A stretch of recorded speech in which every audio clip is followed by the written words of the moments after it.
নমস্কার বন্ধুরা, নতুন একটা ভিডিও নিয়ে আপনাদের সামনে আবার হাজির হয়েছি। চাউমিন তো আপনারা অনেকভাবেই খেয়েছেন। আজ আমি আপনাদের বাড়িতে কিভাবে রেস্টুরেন্টের মতো চাউমিন বানানো যায়, তাও আবার ঘরোয়া কিছু উপকরণ দিয়েই, সেই পদ্ধতিটাই আমি আপনাদের এই ভিডিওর মাধ্যমে দেখাবো। তো ভিডিওটা শেষ পর্যন্ত না কেটে দেখতে থাকুন। আর আমার চ্যানেলে নতুন হয়ে থাকলে চ্যানেলটিকে সাবস্ক্রাইব করে আমার পাশে থাকবে। আর কথা না বাড়িয়ে ভিডিওটা চলুন শুরু করা যাক। এখানে আমি একটা কড়া বসিয়ে দিয়েছি।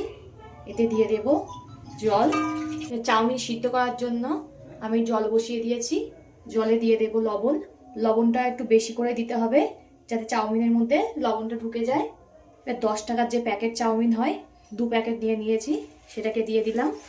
চাউমিনটাকে একটু ফুটতে দেব। জলটা বেশ ফুটে ওঠার মতো হয়েছে। এতে দিয়ে দেব চা চামচের 1 চামচ সাদা তেল।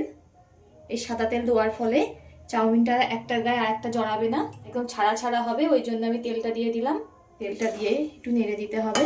সিদ্ধ হয়ে গেছে, এবার আমি নামিয়ে নেব। আমি একটা ঝাঁঝরি গামলিতে নামিয়ে জলটাকে ঝরিয়ে নেব। এই চাউমিনটাকে একটা ঝাঁঝরি গামলিতে জল ঝরিয়ে একটু ঠান্ডা জলে ধুয়ে নিয়েছি। কড়া গরম হতে আবার বসিয়ে দিয়েছি। এতে দিয়ে দেব সাদা তেল। তেলটা গরম হয়ে গেছে। এতে 2টো বড় সাইজের পেঁয়াজ আর একটা লঙ্কা কুচি দিয়ে দিলাম। ভালো করে ভেজে নিতে হবে। পেঁয়াজটা একটু ভাজা ভাজা হয়েছে।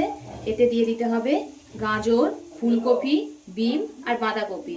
এগুলো হালকা গরম জলে একটু ভাপিয়ে নিয়েছি, সেগুলো সব দিয়ে দিলাম। প্রথমে দিয়ে দিচ্ছি ফুলকপি, বিম, গাজর। এগুলো একটু হালকা ভাজা ভাজা করে নিতে হবে। শীতের সবজিতে নানা রকম কীটনাশক দেওয়া থাকে, ওই জন্য আমি একটু হালকা ভাপিয়ে নিয়েছি। একটু ভেজে নেব। আপনারা শীতে যে কোনো সবজি দিয়েই এই চাউমিনটা করতে পারেন। সব সবজি দিয়েই ভালো লাগবে।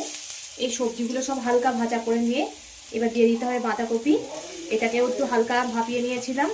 বাঁধাকপিটাও সবজির সঙ্গে ভেজে নিতে হবে।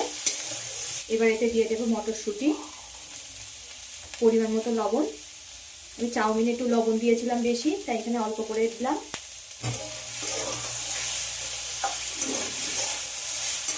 এইভাবে আপনারা একবার ট্রাই করে দেখবেন। সব রকম সবজি দিয়ে অসাধারণ লাগে খেতে। আমার সব সবজিগুলো পারফেক্টলি কুক হয়ে গেছে। এবার সিদ্ধ করে জল ঝরিয়ে রাখা চাউমিনটা দিয়ে দেব। চাউমিনটা দিয়ে সবজির সঙ্গে খুব ভালো করে মিশিয়ে নিতে হবে। দেখুন একটুও জড়ায়নি, কত সুন্দর ছাড়া ছাড়া হয়েছে। এবার এতে দিয়ে দেব ছোট চামচের 2 চামচ সোয়া সস। সোয়া সসটা দিয়ে আবার খুব ভালো করে মিশিয়ে নিতে হবে।